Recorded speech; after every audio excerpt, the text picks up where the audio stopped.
আজকে প্রথমবারের মতো আমি দেখলাম যে আমরা যেগুলো চিন্তা করতাম, যেগুলো ভাবতাম, সেটা এখন বাস্তবায়িত হতে চলেছে।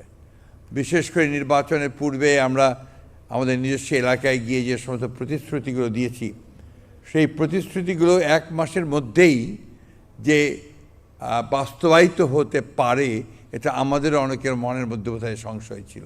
আজকের এই অসাধারণ নজিরবিহীন একটি অনুষ্ঠানের জন্যে আমি প্রথমে আন্তরিকভাবে কৃতজ্ঞতা এবং ধন্যবাদ জানাতে চাই আমাদের রাষ্ট্রের নতুন নায়ক, যিনি আমাদের নতুন করে পথ চলার অনুপ্রেরণা দিচ্ছেন, আমাদের প্রধানমন্ত্রী মাননীয় জনাব তারেক রহমান সাহেবকে।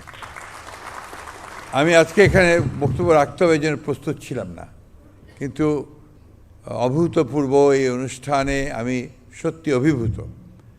আজকে প্রথমবারের মতো আমি দেখলাম যে আমরা যেগুলো চিন্তা করতাম, যেগুলো ভাবতাম, সেটা এখন বাস্তবায়িত হতে চলেছে। বিশেষ করে নির্বাচনের পূর্বে আমরা আমাদের নিজস্ব এলাকায় গিয়ে যে সমস্ত প্রতিশ্রুতিগুলো দিয়েছি, সেই প্রতিশ্রুতিগুলো এক মাসের মধ্যেই যে বাস্তবায়িত হতে পারে, এটা আমাদের অনেকের মনের মধ্যে বোধহয় সংশয় ছিল।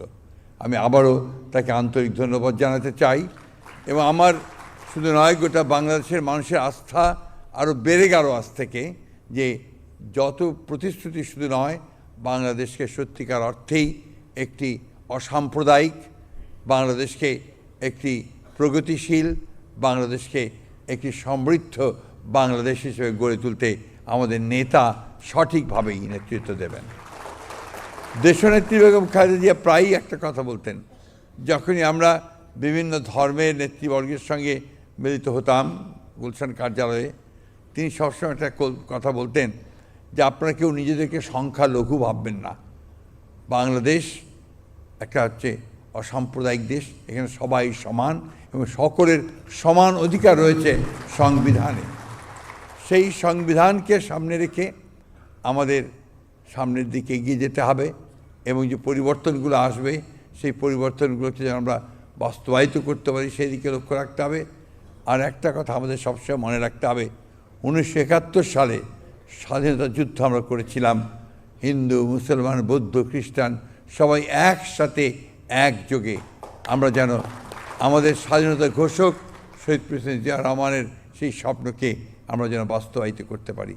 আবার সব শেষে আমি মাননীয় প্রধানমন্ত্রীকে আন্তরিকভাবে কৃতজ্ঞতা এবং ধন্যবাদ জানাচ্ছি, যে অসাধারণ একটি কর্মযজ্ঞ তিনি শুরু করেছেন, এবং আমরা সবাই বিশ্বাস করি এই কর্মযজ্ঞে তিনি সফল হবেন।